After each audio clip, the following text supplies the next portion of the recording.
Hey, what's up guys? It's Shamrock here with a boss guide for you. This is Crawth, which is normally the third boss in Algath'ar Academy.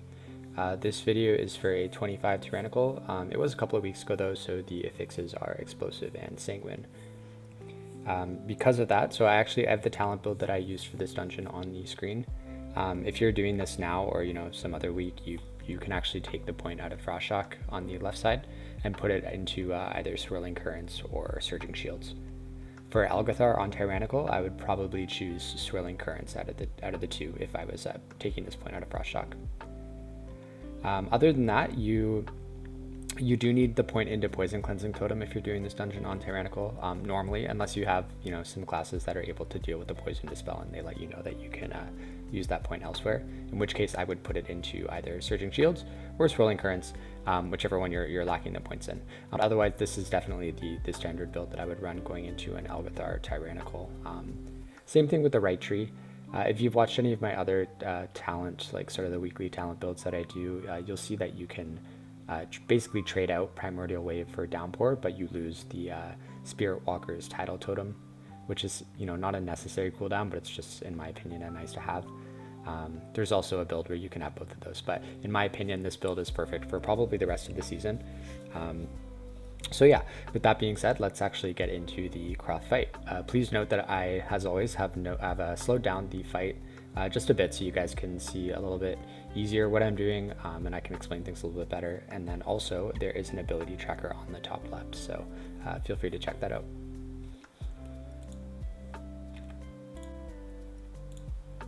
Alright, so going into this fight, there's a few things that you want to make sure you have sorted before you actually start, and usually this gets done before the actual dungeon starts in the first place.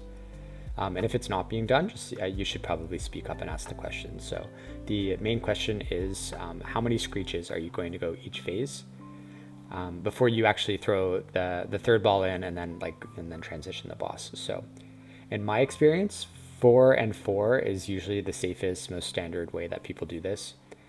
You can do 5 for the first one if you have some sort of shenanigans with your classes where you have extra defensives or anything that you can use. You could even offer up a Spirit Link, but it's always a little bit risky to do 5. And unless you're doing like, I don't know, maybe 26s, 27s, 4 and 4 is enough to get to the end of the boss without having an extra 4th or 5th screech at the very end. The other thing that I always try to sort out, and I always mention this, is just the way that I play this boss, is that I tell everybody that I'm going to be grabbing the balls that you throw. And then I want them to all focus on DPS. I don't want the tank doing it because the bleed hits really hard. It's very easy for the healer to do, so you should let everybody else do their thing.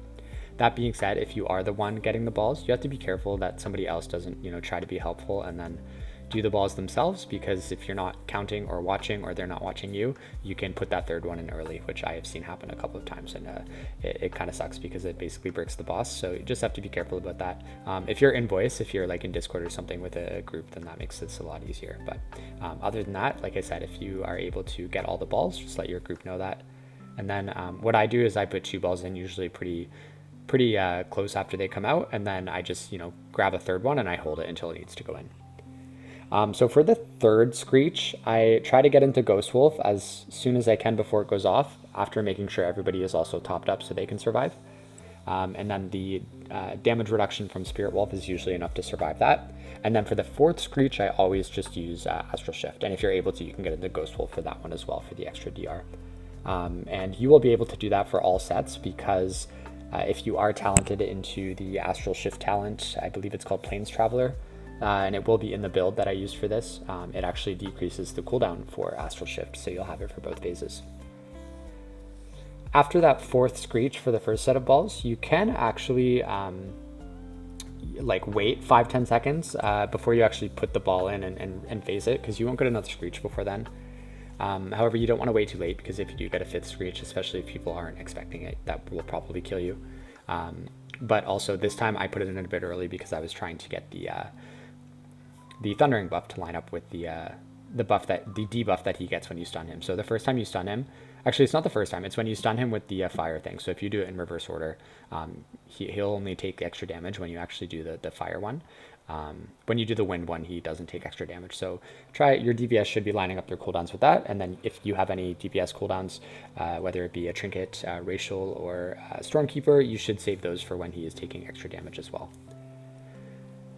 One other thing not related to healing is most groups will lust on pull for this boss. Reason being is that if you're lusting basically on cooldown from the start of the dungeon, you get an extra lust in this place.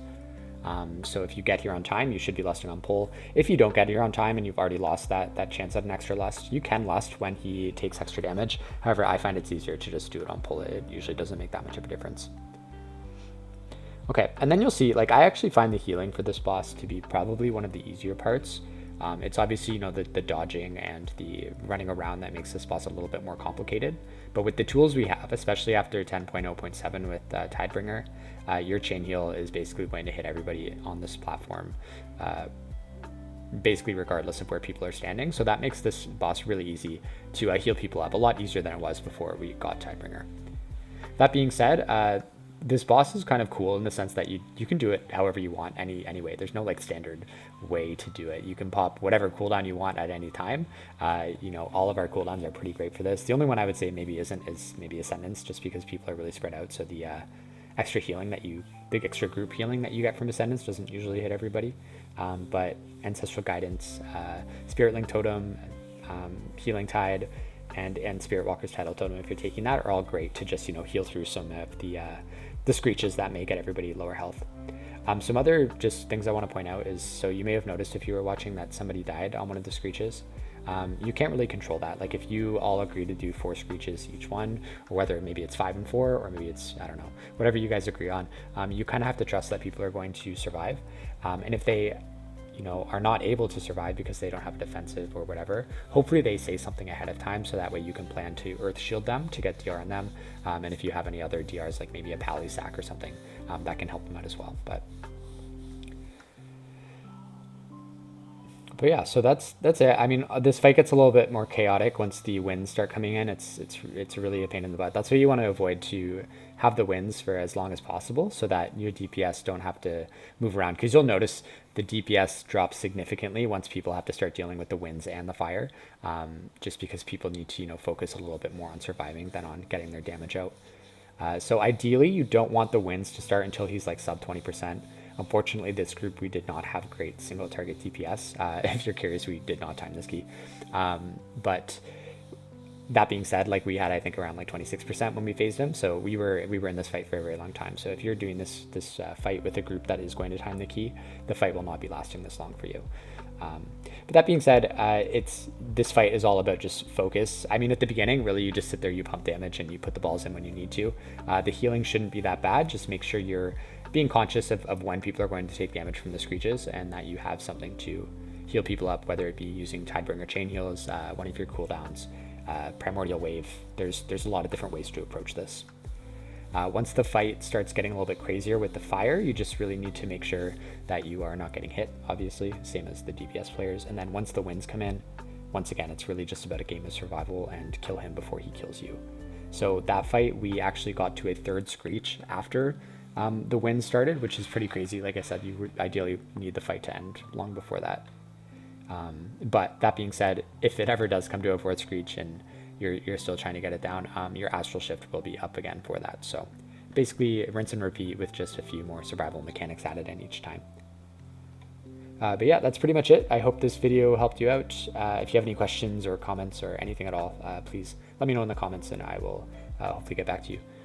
But anyways, until next time, good luck and have fun.